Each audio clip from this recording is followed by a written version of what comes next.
A professional services firm lost three major clients last year after spending six figures on new software. The platform was supposed to fix delivery issues. Instead, it made everything worse. The software didn't fail, the process underneath it did. One operations director had been quietly holding the entire client delivery system together for years. Nobody had mapped what she was actually doing. When leadership tried to replace her work with automation, every hidden workaround, every judgment call, and every manual fix she made daily suddenly disappeared. The errors that used to land on her desk now landed directly in the client's inboxes. My name is Inga, and I help firms validate their operational readiness so their tech investments actually work.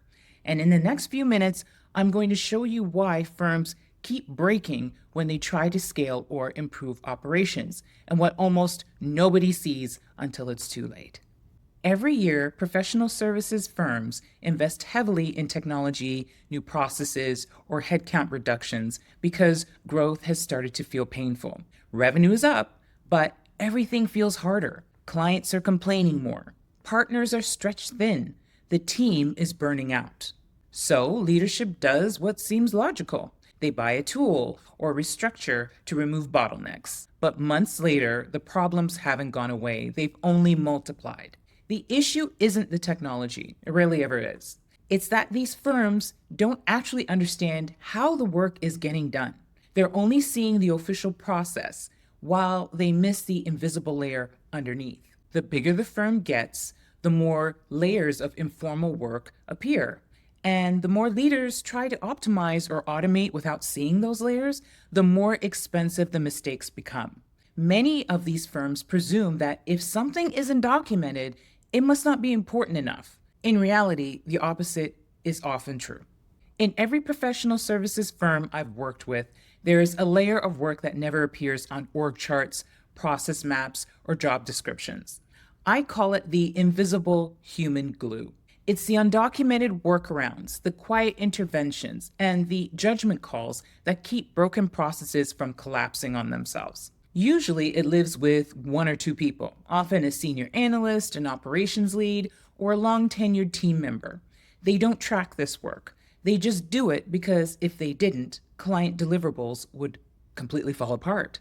This isn't inefficiency, it's survival. The formal system fails them, so they create workarounds to keep the business alive. Because this work is invisible, much of the firm assumes it doesn't exist. The process map, if it exists, looks clean. The job description looks complete, but remove that person or automate their role without understanding what they were actually doing, and the structure starts to crack. You don't get a warning. You get angry clients. Ed Catmull, the co-founder of Pixar, has written about this exact phenomenon. He calls these the hidden realities of the organization, the things the formal system can't see that only humans catch. In his book, Creativity, Inc., he explains that these informal systems are often the only thing preventing chaos. The same pattern exists in professional services firms. The glue isn't the sign of poor management. It's a sign that the formal processes were never designed to handle the complexity of the real client work that's happening. I've seen this in law firms where one paralegal knew exactly which clients needed extra handholding and which ones could be pushed. I've seen it in architecture firms where a single project manager tracked which engineers were reliable and which ones needed extra review. I've seen it in consulting firms where one operations person knew how to navigate internal politics to get resources approved quickly. In every case, that person was never officially recognized for this work. It was just how things get done. And here's the part so many leaders never see coming. The better your people are, the harder this problem becomes. This is where most scaling attempts go very wrong. Decision makers see the operations director as the bottleneck and decide to replace her manual work with software. The system gets loaded into the official process. Nobody feeds it the 3 hours of reconciliation she does every morning or the client calls she's making before anything goes out the door. the platform starts running. Every error that used to be caught now goes straight to the client. It happens at machine speed. Within days, trust is damaged. The firm is left cleaning up a mess that costs far more than the original software investment. I've seen this pattern repeated across different types of firms. A law firm automated intake and lost clients because the system couldn't handle incomplete information the way their paralegal used to. An accounting firm rolled out new project management software and watched utilization drop because the system didn't account for the informal coordination that kept projects on track. In both cases, the technology was sound. The foundation, however, underneath wasn't. The real danger is that automation removes the human judgment that was quietly protecting the firm. Once that protection is gone, problems that used to be contained become visible to clients at scale. This isn't rare or just anecdotal. According to research by Rand Corporation, more than 80% of AI projects fail. The top cause wasn't bad code or poor technology. It was leadership misunderstanding the actual problem they were trying to solve. Gartner has reported that at least 30% of generative AI projects get abandoned after the proof of concept stage, with some estimates reaching over 50%. WorkOS found that 42% of companies abandoned most of their AI initiatives in 2025, up from 17% the year before. Forrester Consulting conducted a study across 8,000 staff and 700 decision makers and found that businesses lose approximately $1.7 trillion globally every year to shadow work, the non-core tasks employees perform outside their official roles just to keep things from falling apart. In the UK alone, 76% of employees handle this kind of work during business hours, losing about 9 hours every week to it. And while BCG and McKinsey report that at least 70% of digital transformation initiatives fail to meet their objectives, WWT put the number at 84% in 2025, representing roughly $2.3 trillion in wasted investment. Study after study, industry after industry, the same conclusion. The invisible work that isn't being measured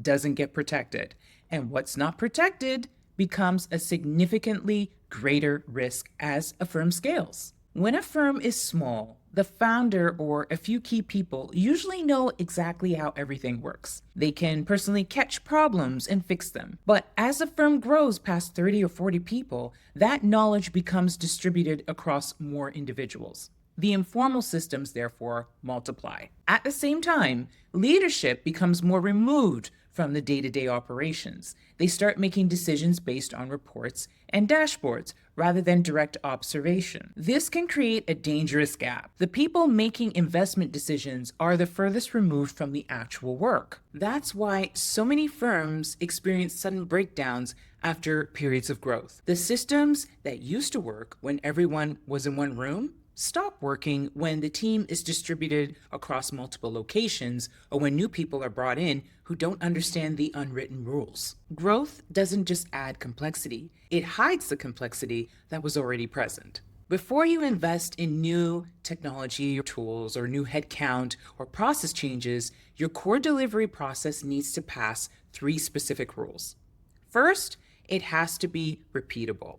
The process should run the same way every time, with minimal human interpretation needed. If different people handle the same situation in completely different ways, you don't have a repeatable process yet. Second, it has to be predictable. You should know exactly how it breaks and what happens when it does. If you can't describe the failure modes in advance, you're not ready to automate or scale that process either. Third, it has to be low risk when it fails. When something goes wrong, the damage should stay contained instead of reaching every client.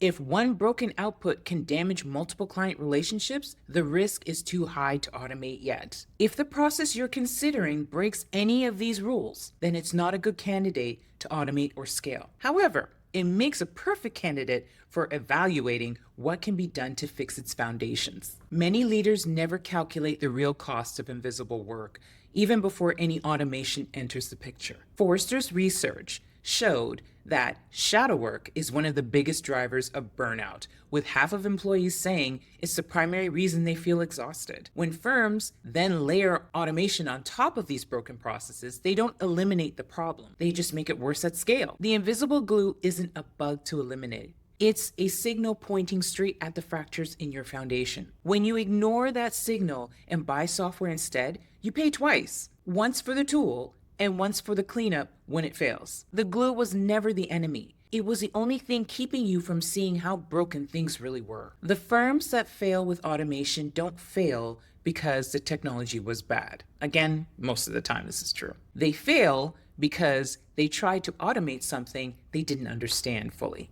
Before you invest in another dollar, whether it's in software, AI, or process improvement, find out what your people are secretly holding together first by focusing on mapping the who and what actually is happening versus the official story. Because the most dangerous process in your firm isn't the one that's broken. It's the one that's only working because someone keeps saving it. But if you're unclear where to start, take the operational health quiz to get a quick evaluation of where your firm's sitting today. The link is in the description. Or if you're just getting your budget approved or you're already in the middle of a technology initiative that's not delivering, book a 15-minute audit consult. A short conversation can prevent months of expensive rework. What's the invisible glue in your organization? Is it a person? A process? Let me know in the comments below. I read every single one. And if this helped you see something you hadn't noticed before, like the video and subscribe so more people can benefit from content like this. Thanks for watching and see you in the next time.